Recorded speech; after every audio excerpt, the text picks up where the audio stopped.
శతకోటి దరిద్రాలకి అనంత కోటి ఉపాయాలని మనోళ్ళు పన్ను ఎగ్గొట్టడానికి రకరకాల ప్లాన్లు చేస్తారు. అందుకనినే ఉత్పత్తి ప్రదేశంలోనే పన్ను వేసేటటువంటి పని జీఎస్టీ.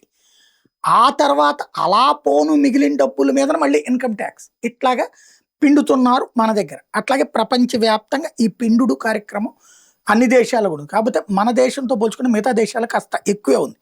అయితే క్రిప్టో రూపంలోకి ఈ డబ్బుల్ని కన్వర్ట్ చేసేస్తున్నారు అమెరికాలో. దాంతో ఇప్పుడు క్రిప్టో మీద కాన్సన్ట్రేట్ చేసింది బ్రిటన్. ఎందుకంటే అమెరికా వాళ్ళు ఎవరైతే బ్రిటన్లో ఉంటున్నారో వాళ్ళు ఈ క్రిప్టో రూపంలోకి మార్చేసుకుని డబ్బులు తరలిచ్చేస్తున్నారు ట్యాక్స్ ఎగ్గొట్టుకోవడానికి. అలాంటి వాళ్ళని 81,000 మందిని గుర్తించింది. వాళ్ళందరికీ ఇప్పుడు నోటీసులు జారీ చేసింది.